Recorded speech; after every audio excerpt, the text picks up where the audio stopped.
मुलांनो नमस्कार. तर मागच्या तासिकेला आपण पाहिलं होतं विनाक्षी श्वसन करणाऱ्या सजीवापासून मिळणारी ऊर्जा. मागे तुम्हाला म्हणलं होतं मी विनाक्षी श्वसन म्हणजे काय, की ज्या श्वसन प्रक्रियेमध्ये ऑक्सिजनची गरज लागत नाही त्या श्वसन प्रक्रियेला विनाक्षी श्वसन असे म्हणतात. पुन्हा मी असं म्हणलो होतो की या विनाक्षी श्वसन प्रक्रियेमध्ये ग्लुकोजचं पूर्णपणे विघटन होत नाही, कमीत कमी ऊर्जा मिळते. अशामुळे विनाक्षी श्वसन हे कमी प्रमाणात सजीवामध्ये चालते, अक्षी श्वसन हे सजीवामध्ये जास्त प्रमाणामध्ये चालते. हे मागच्या वेळेस मी बोललो. तर मुलांनो आज आपल्याला पाहायचं आहे विविध अन्न घटकापासून मिळणारी ऊर्जा. आपण नववीला पाहिलं होतं पोषक किंवा पोषण द्रव्याचे 6 प्रकार आहेत: कर्बोदके, प्रथिने, स्निग्ध पदार्थ, जीवनसत्वे, पाणी आणि तंतुमय पदार्थ. अशा प्रकारचे मला 6 या पोषक द्रव्याचे प्रकार आहेत. त्याच्यापैकी आता आपल्याला पहिल्यांदा पाहायचं आहे कर्बोदके. मुलांनो आपल्या शरीरामध्ये कर्बोदकाचं प्रमाण जर जास्त झालं तर जास्तीचे जे काही कर्बोदक आहे ते आपल्या शरीरामध्ये यकृतामध्ये आणि स्नायूमध्ये ग्लायकोजेनच्या स्वरूपात साठवून असते. आणि उरलेले जे काही कर्बोदक आपल्या शरीरामध्ये आहे, काही कर्बोदक अक्षी शोषणासाठी वापरतात किंवा शोषणासाठी वापरतात, त्याच्यापासून ऊर्जा मिळवतात. आणि अजून जास्तीचे कर्बोदक शरीरामध्ये जर उरलं तर ते कर्बोदक कुठं साठते? यकृतामध्ये, स्नायूमध्ये, ते सुद्धा ग्लायकोजेनच्या स्वरूपात.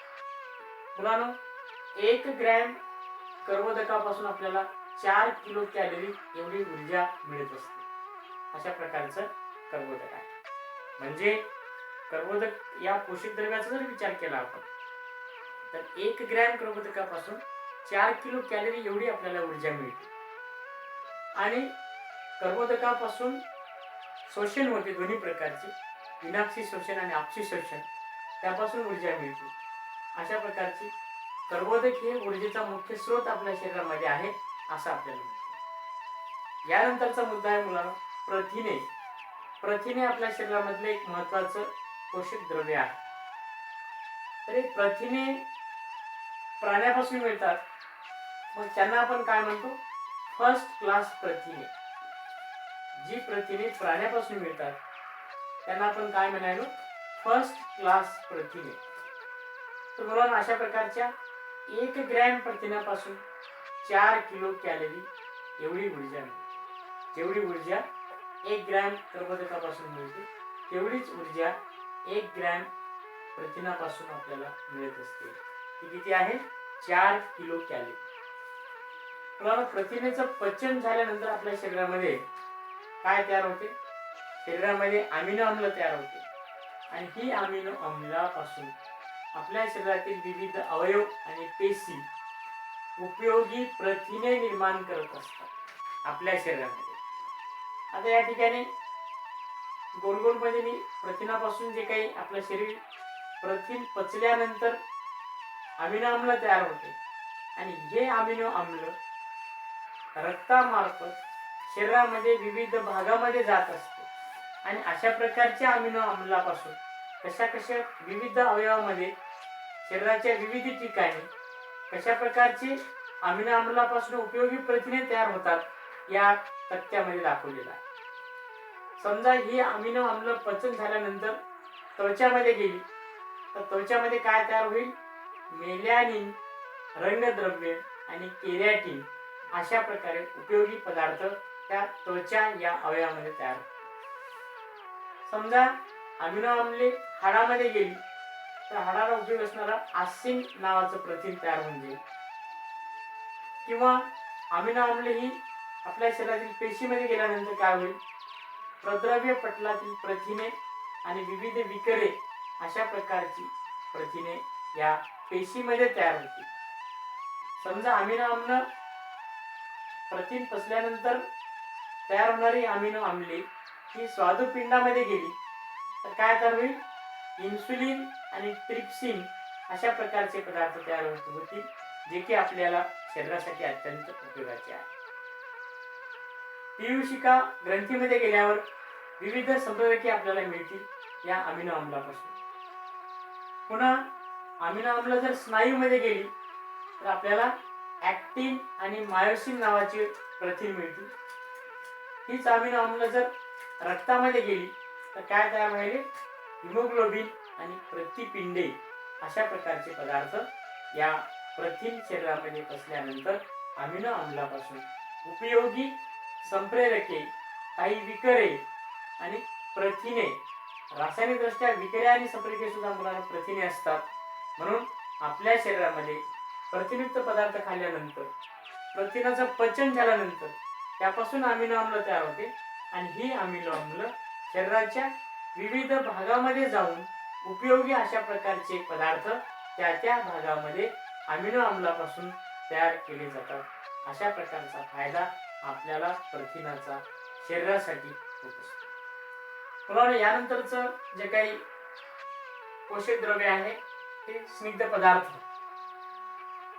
मुलांनो, स्निग्ध पदार्थाचे जे रेणू आहेत हे मेदाम्ले आणि अल्कोहोल याच्यापासून बनलेले आहेत. मेदाम्ले आणि अल्कोहोल याच्यामध्ये विशिष्ट अशा प्रकारचं या ठिकाणी बंध आहे. तसंच स्निग्ध पदार्थाचं आपल्या शरीरामध्ये जर पचन झालं तर त्यापासून मेदाम्ले आणि अल्कोहोलची निर्मिती होत असते आणि आपल्या शरीरातील पेशी या मेदाम्ले पासून आवश्यक अशा प्रकारचे पदार्थ शरीरामध्ये तयार करत असतात. या पेशी मेदाम्लापासून. स्निग्ध पदार्थापासून 1 ग्रॅम स्निग्ध पदार्थापासून आपल्याला किती ऊर्जा मिळते? 9 किलो कॅलरी एवढी ऊर्जा मिळत असते. अशा प्रकारचे कर्बोदके आणि प्रथिनेपासून मिळणारी जी ऊर्जा आहे त्याच्यापेक्षा या स्निग्ध पदार्थापासून मिळणारी ऊर्जा आपल्याला जास्त मिळते. ती किती आहे? 9 किलो कॅलरी. आणि या जे काही स्निग्ध पदार्थ शरीरामध्ये पचले, पचन झाल्यानंतर जे काही मेदाम्ले तयार झाली आणि ही मेदाम्ले पेशी मार्फत आवश्यक अशा प्रकारचे पदार्थ या मेदाम्लापासून शरीरामध्ये तयार होत असतात. या मेदाम्लाचा आपल्या शरीराला काय काय फायदा आहे या ठिकाणी मी फायदा दिलेला आहे. फॉस्फोलिपिड जे काही पेशीचं प्रद्रव्य पटल आहे मुलांना, ते तयार करण्यासाठी मेदाम्लाचा उपयोग होतो. त्याचबरोबर प्रोजेस्टेरॉन, इस्ट्रोजेन, टेस्टोस्टेरॉन, अल्डोस्टेरोन ही महत्वाची संप्रेरके आपल्या शरीरासाठी खूप आवश्यक असतात. ही संप्रेरके सुद्धा मेदाम्लापासून तयार केली जातात. त्याच्यानंतर चेतापेशीच्या अक्षतंतू भोवतालचे जे काही आवरण आहे हे आवरण सुद्धा मुलांनो मेदाम्लापासून बनविलेले असतात. अशा प्रकारे या मेदाम्लाचा पेशीचा प्रद्रव्य पटल, विविध प्रकारची संप्रेरके आणि चेतापेशीच्या अक्षतंतू भोवतालचं आवरण निर्माण करण्यासाठी या मेदाम्लाचा अत्यंत उपयोग आपल्या शरीरासाठी आहे.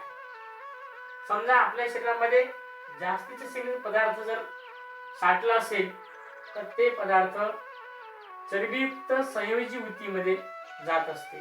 अशा प्रकारचं महत्वाचं काम या स्निग्ध पदार्थाचं आपल्या शरीरामध्ये आहे.